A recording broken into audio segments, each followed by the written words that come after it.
Furfura Sharif বুখারিয়া foundation একটি অরাজনৈতিক সমাজসেবামূলক সংগঠন। এই সংগঠনকে আমরা সংগঠন ঠিক বলি না, যদিও রেজিস্ট্রেশন সংগঠন নাম দিয়ে, আসলে এটা হচ্ছে একটা গ্রাম ভিত্তিক ফান্ড। আমার ওয়ালিদ মুহতারাম, আমার আব্বা হুজুর পীর কেবলা, তিনি কথা বলেন যে আমি সারা বাংলায় ওয়াজ নসিহতের সূত্রে গিয়ে গিয়ে বলেছিলাম, অসহায়দের পাশে দাঁড়াও, অনাথদের পাশে দাঁড়াও, পিছিয়ে পড়া মানুষের পাশে দাঁড়াও, এতিমদের পাশে সাহায্যের হাতটা বাড়িয়ে দাও, শীতার্ত মানুষের হাতে শীষবস্ত্র আগিয়ে দাও। কারণ হাদিস শরীফে রাসূল করিম স্পষ্ট বলেছেন, আসসাই আলাল আরমিলা কাল মুজাহিদে ফি সাবিলিল্লাহ আও কাল্লাযী ইয়াকুমুল লাইল ওয়া ইয়াসুমুন নাহার।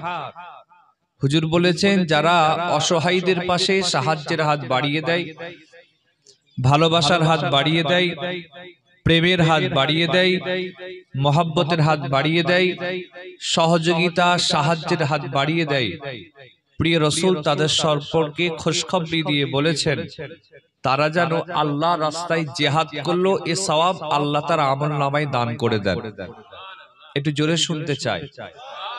এতগুলো ভাই আছেন, দিল খুলে বলুন সুবহানাল্লাহ। রাসূল করিম এই সামান্যটুকু কথা বলে হুজুর ক্ষান্ত হননি। পরক্ষণে রাসূল করিম বলেছেন, আও কাল্লাযী ইয়াকুমুল লাইল ওয়া ইয়াসুমুন নাহার। সে যেন সারা রাত দাঁড়িয়ে দাঁড়িয়ে নামাজ পড়লো এবং সারা দিন রোজা রাখলো।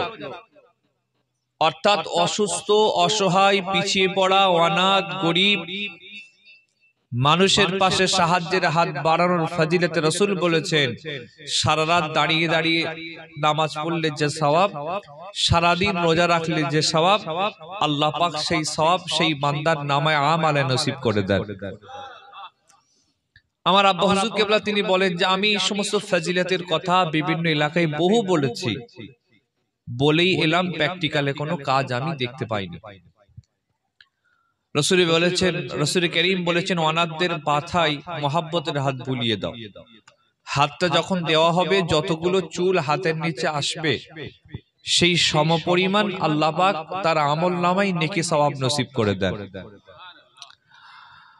তা আব্বা হুজুর বলেন যে আমি এরকম মানুষকে এ সমস্ত কথা বলে এসেছি, কিন্তু প্র্যাকটিক্যালে রেজাল্ট কিন্তু জিরো। কি করে মানুষের পাশে দাঁড়ানো যায়, কি করে অসহায়দের পাশে দাঁড়ানো যায়, কি করে শীতার্ত মানুষের পাশে শীতবস্ত্র দিয়ে সাহায্য করা যায়, হঠাৎ করে কারো কিছু প্রয়োজন হলে ইমার্জেন্সি ভাবে সামান্য কিছু হলেও সাহায্য করা যায়, এই লক্ষ্য নিয়ে হুজুর কেবলা 2012 সালে ফুরফুরা শরীফ মুজাদ্দেদে জামান দাদা হুজুর কেবলার মতাদর্শে এবং ফুরফুরা শরীফের প্রতিষ্ঠাতা আমার পূর্বপুরুষ সৈয়দ হুসাইন আল বুখারী আল গাজী রাহমাতুল্লাহর স্মরণে হুজুর কায়েম করেছিলেন ফুরফুরা শরীফ বুখারিয়া ফাউন্ডেশন। আমি এখানে শুনছি যে আজ থেকে 10 থেকে 12 বছর আগে আব্বা হুজুর কেবলা এই জায়গায় যেখানে আমি এখন বসে আছি, এখানে কোনো একটা প্রোগ্রামে এসে এই সম্পর্কে তিনি কথা বলেছিলেন। ফাউন্ডেশন করার কথা আব্বা সকলকে বলেন না, আব্বা বলেন যে মানুষের সেবার কথা তুমি এগিয়ে যাও, যে কোনো প্ল্যাটফর্ম থেকে তুমি মানুষের পাশে সাহায্যের হাত করো। সেই লক্ষ্য নিয়ে 2012 সালে আব্বা হুজুর কেবলা কায়েম করলেন। এটা একটা গ্রাম ভিত্তিক ফান্ড।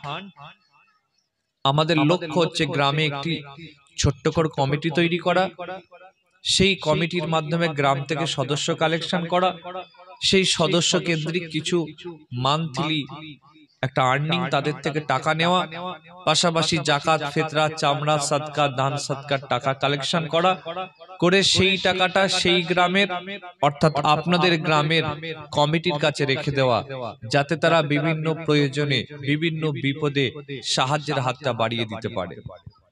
একচ্ছি, এই তোমরা একটু চুপ করে বসো। আল্লাহ না করুক, আল্লাহ না করুক, ধরেন এই গ্রামে হঠাৎ করে কারো একটি অ্যাক্সিডেন্ট হয়ে গেল, ইমার্জেন্সি টাকার প্রয়োজন, আপনাকে মানুষের কাছে চাইতে হবে। গরিব মানুষ, অর্থশালী মানুষ হলে তো আলহামদুলিল্লাহ সে যেখান থেকে খুশি কালেকশন করতে পারে, সে নিজের থেকে নিজেকে ম্যানেজ করে নিতে পারে।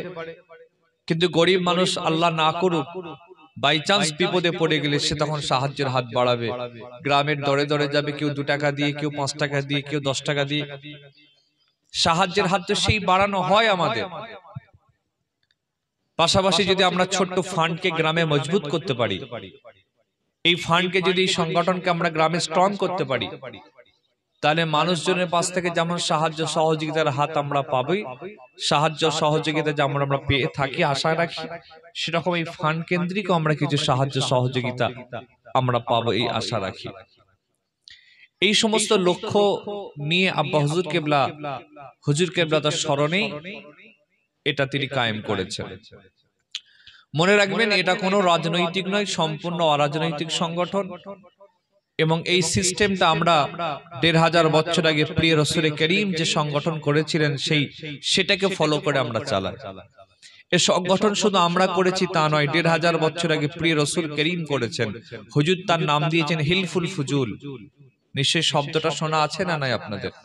রাসূল করিম করেছেন হিলফুল ফুজুল, তারপরে করেছেন বাইতুল মাল। আল্লাহ নবী সাহাবাদের থেকে কালেকশন করতেন, যাকাত ফিতরা কালেকশন করতেন, বিভিন্ন কিছু কালেকশন করে আল্লাহ রাসূল এবং সাহাবা ইকরাম বাইতুল মালে সেগুলো জমা করতেন এবং অসহায়দের বাড়িতে বাড়িতে রাসূল করিম সাহাবা ইকরামদের মাধ্যম দিয়ে পৌঁছে দিতেন। এটা হচ্ছে আদর্শ। আমার আগে মুস্তাকিম ভাই যে হাদিসটা বলছিলেন, সম্ভবত হাদিসটি বুখারীতে রয়েছে, যে আমার আল্লাহ পাক রব্বুল আলামিন কিয়ামতের দিন হিসাব যখন করবেন, একদল মানুষকে বলবেন, কি গো আমাকে ক্ষুধা লেগেছিল তুমি খাওয়ালে না? সেই সময় তারা বলবেন, আল্লাহ আপনাকে যদি খিদা লাগতো এই কথা যদি আপনি আমাদের বলেন, তাহলে তো আমরা আমাদের বাড়িতে যা আছে সবকিছু আপনাকে ঢেলে দেব। আর একদল লোককে আল্লাহ বলবেন, কি গো আমার জামার প্রয়োজন ছিল, পোশাকের প্রয়োজন ছিল, তোমরা আমাকে কিন্তু পোশাক দিলে না। সেই সময় তারা বলবেন, আল্লাহ যদি আপনার পোশাকের প্রয়োজন ছিল এটা যদি আপনি আমাদের বলতেন, এটা যদি আপনি জানাতেন, তাহলে তো আল্লাহ পাক আমি আমার জীবনের শরীরের আমি জীবনের যা কিছু ইনকাম করেছি সব থেকে সেরা জিনিস আপনাকে জামা করে দিতাম। এমনকি আল্লাহ চাইলে আমি আমার গায়ের চামড়া ছিঁড়ে আপনার জন্য জামা করে দিতাম। হাদিসটি অনেক বড়, সংক্ষেপ। তা আমার আল্লাহ এটুকু বলে বলবেন, শোনো, তোমার গ্রামের, তোমার পাড়ার, তোমার মহল্লার, তোমার বস্তির, তোমার বাড়ির পাশের অমুক মানুষটার পোশাকের প্রয়োজন ছিল, ঠান্ডার কম্বলের প্রয়োজন ছিল, ঠান্ডার সোয়েটারের প্রয়োজন ছিল, তার বিভিন্ন পোশাকের প্রয়োজন ছিল, তুমি কই তাকে সাহায্যের হাতটা বাড়ালে না? কথা আমার বুঝছেন? এটা হাদিস পাক, আমি আমার কোনো বাপদাদার গল্প করছি না। আল্লাহ প্রশ্ন করবেন, কেন তুমি সাহায্যের হাতটা বাড়ালে না? সেই দিন তুমি যদি তোমার পাশের বাড়ির মানুষটাকে সাহায্যের হাতটা বাড়িয়ে দিতে, পোশাক যদি কিনে তাদের মুখে খুশি পাঠাতে, আমি আল্লাহ বলছি ওদেরকে পোশাক দেওয়াটা আমি আল্লাহ আমাকেই পোশাক দেওয়া। আল্লাহ বলবেন, তোমার গ্রামে, তোমার পাড়া, তোমার পাশের অমুক মানুষটি তো না খেয়েছিল, তুমি যদি সেই দিন তাকে খাওয়াতে, মেহমানদারি করতে, কিংবা তাকে আর্থিকভাবে সাহায্য করতে, তো আমাকে দেওয়া হতো। সাইয়েদনা ওমর ফারুকের জীবনে যদি আপনারা দেখেন, তিনি খলিফাতুল মুসলিমিন, আমিরুল মুমিনিন ছিলেন, তথাপিও তিনি রাতের অন্ধকারে নিজের বাড়ি থেকে বার হয়ে গ্রামে গ্রামে পাড়ায় পাড়ায় ঘুরে ঘুরে দেখতেন তানার রাজত্বে, তানার এলাকায়, তানার দেশে, তানার গ্রামে, তানার পাড়ায় কোনো মানুষ অভাবে আছে কিনা, কষ্টে আছে কিনা, কোনো মানুষ দুঃখে আছে কিনা, কোন মানুষের কি প্রয়োজন, ওমর ফারুক চলে যেতেন। একদিনের ঘটনা, মাশহুর রিওয়ায়াত আপনারা জানেন, ওমর ফারুক যাচ্ছেন, দেখছেন বাচ্চার কান্নার আওয়াজ আসছে। কোথা থেকে কান্নার আওয়াজ? তিনি খুঁজে খুঁজে চলে গেলেন, দেখছেন একটা মা বাচ্চাকে সান্ত্বনা দেওয়ার জন্য আগুনে কড়া দিয়ে তার উপর কয়েকটি পাথর দিয়ে কড়াটা নাড়াচ্ছে, আর বাচ্চাকে বলছে চুপ কর, এই তো রান্না হচ্ছে, দাঁড়া। ওমর ফারুক এটা দেখে পৌঁছে গিয়ে অবাক হলেন আর বললেন, এ মা, তুমি বাচ্চাকে ধোঁকা দিচ্ছ কেন? ওই সময় ওমর ফারুককে সেই মাটা বলেছিলেন, একটা আমি এমন রাজত্বে বাস করছি, ওমরের রাজত্বে, যে আমাকে না খাইয়ে রেখে দিয়েছে, খেতে দেয়নি, আমার বাচ্চা খোদাই করছে, আমার কিছু নেই। ওমর ফারুক উঠে গেলেন, কোনো কথা বললেন না, চোখ দিয়ে পানি গড়াচ্ছে, চলে গেলেন টপ টপ করে। চলে গেলেন, গিয়ে বাইতুল মাল খুললেন, খুলে বাইতুল মাল থেকে যা প্রয়োজন নিলেন, কোন খাদেমকে নয়, নিজে নিজের পিঠে নিয়ে ওমর ফারুক বয়ে নিয়ে এসে ওই মাটার সামনে ওমর ফারুক স্বয়ং নিজে দিয়েছিলেন। হাদিসটা মাশহুর রিওয়ায়াত, আপনাদের জানা। খলিফাতুল মুসলিমিন ওমর কোন ওমর, যার সম্পর্কে রাসূল করিম বলেছেন, আসমানে যত তারা আছে এই তারকা পরিমাণ সওয়াব আল্লাহ যদি কারো নামায়ে আমালে দেন, সেটা অন্য কেউ নয়, হযরত ওমরের নামায়ে আমালে আল্লাহ নসিব করে দিয়েছেন। সেই ওমর কোন ওমর, যার সম্পর্কে রাসূল করিম দুনিয়ায় বেঁচে থাকা অবস্থায় জান্নাতের বাশারাত দিয়েছিলেন। হুজুর বলেছিলেন, আমার পরে কোন নবী আসবে না, রাসূল আসবে না, পয়গম্বর আসবে না, আল্লাহ আমার পরে যদি কাউকে নবী বানাতেন, সেটা অন্য কেউ নয়, হযরত ওমরকে আমার আল্লাহ নবী বানিয়ে দিতেন। সেই ওমরের মতো মানুষ এরকম খেদমত করেছেন। ফুরফুরা শরীফের মুজাদ্দিদ জামান দাদা হুজুর পীর কেবলা রাহমাতুল্লাহ আলাইহি, তিনিও এরকম কয়েকটি সংগঠন করেছিলেন। অনেকগুলো সংগঠন দাদা হুজুর করেছেন এবং তার মধ্যে সভাপতিত্ব করেছেন, খেদমতে খালকের কাজ করেছেন। সুতরাং সর্বোপরি আমাদেরকেও দরকার মানুষের পাশে সাহায্যের জন্য, মানুষের পাশে ভালোবাসার জন্য, মানুষের পাশে এগিয়ে যাওয়ার জন্য। এটা হচ্ছে আমাদের দায়িত্ব, কর্তব্য। আপনি নিজে বলেন না, এই এলাকার যদি কোনো মানুষ যদি অসুস্থ থাকেন, রোগগ্রস্ত থাকেন, টাকার অভাবে যদি ট্রিটমেন্ট করতে না পারেন, আল্লাহ যদি কিয়ামতে প্রশ্ন করেন, এই এলাকার লোককে করবে না করবে না? প্রশ্ন করবেন, কি গো, তোমার এলাকার লোক একটা অসুস্থ ছিল, ট্রিটমেন্টের অভাবে, টাকার অভাবে ট্রিটমেন্ট করতে পারেনি, কেন তুমি তার পাশে দাঁড়ালে না? কেন? আল্লাহ জিজ্ঞেস করবেন এই এলাকার মানুষদের। আমি ফুরফুরা শরীফ এলাকার ছেলে হয়ে বলছি, আমার এলাকার কোন মানুষ যদি এরকম প্রবলেমে থাকে, আমি জানার পরও, বোঝার পরও, শোনার পরও যদি সাহায্য সহযোগিতার হাত না বাড়ায়, আল্লাহ কিন্তু আমাকেও প্রশ্ন করবেন। এই পীর সাহেবের ছেলে বলে কিন্তু কোনো ছাড় নেই, কোনো ছাড় নেই, আইন সবার জন্য সমান। সুতরাং আমার ভাইয়েরা, অল্প বয়স সব ভাইদের, নুরুদ্দিন ভাই সহ আর ভাইদের আমি নাম জানি না, সমস্ত ভাইয়েরা মিলে আপনাদের এই গ্রামে আব্বা হুজুর কেবলার স্বপ্নের একটি ছোট্ট ফান্ড, ফুরফুরা শরীফ বোখারিয়া ফাউন্ডেশন তারা করেছেন, চালু করেছেন। এটা সম্পূর্ণ অরাজনৈতিক সমাজসেবামূলক সংগঠন।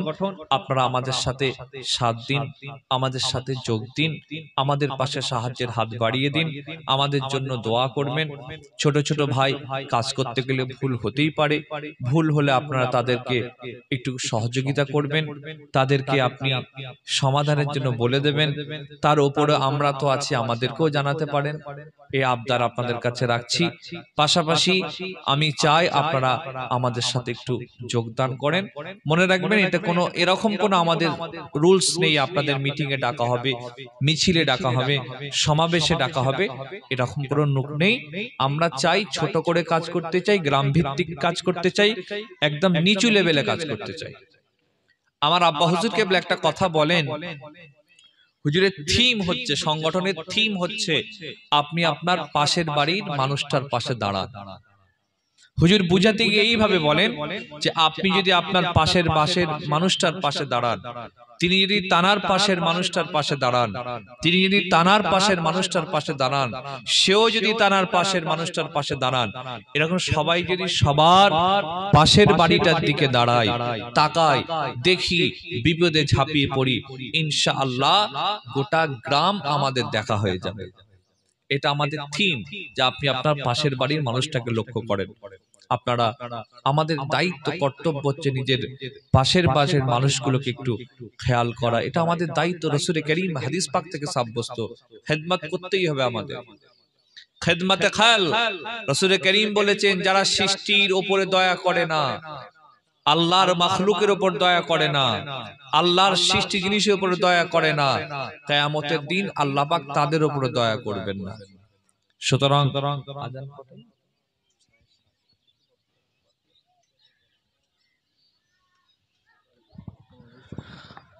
সুতরাং আমি আর বেশি লম্বা চওড়ার দিকে যাচ্ছি না।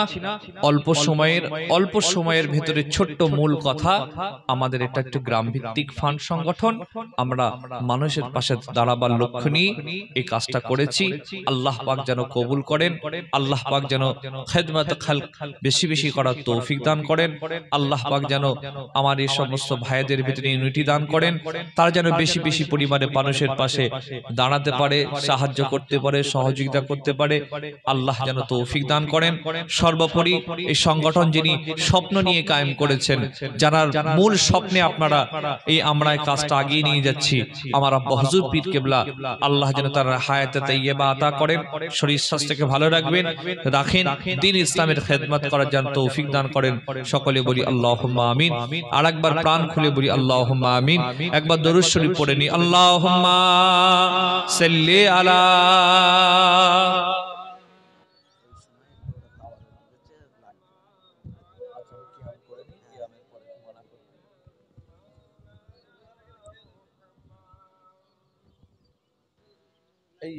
ভাইজান এক মিনিট দাঁড়ান, আমি কিয়াম করে দিই, তারপর এখন দোয়া হবে। দোয়া চাওয়ার আগে একটু আল্লাহ পাকের সামনে দাঁড়িয়ে রাসূলকে সালাম দেব। সবাই একটু উঠে দাঁড়িয়ে যাই, আশপাশে যারা আছেন খুশি হব, এসে একটু বসে যান, দাঁড়িয়ে যান।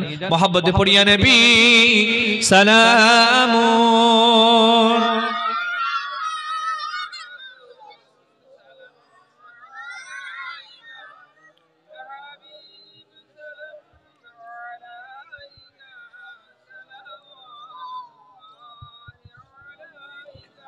तू ही है रहबर हमारा, सबको है तेरा सहारा। रहम पर सब पर खुदारा,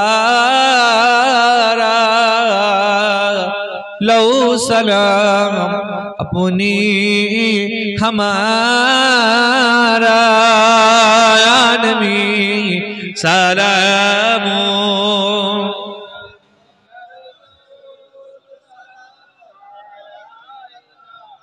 या हमें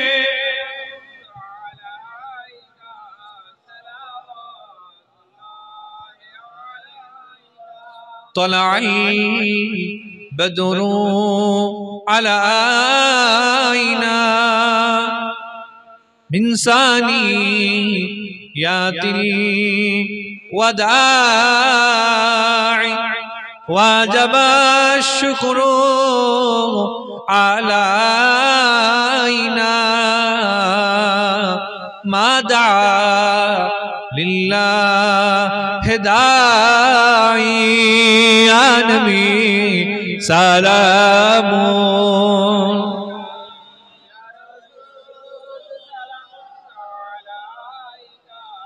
या हमें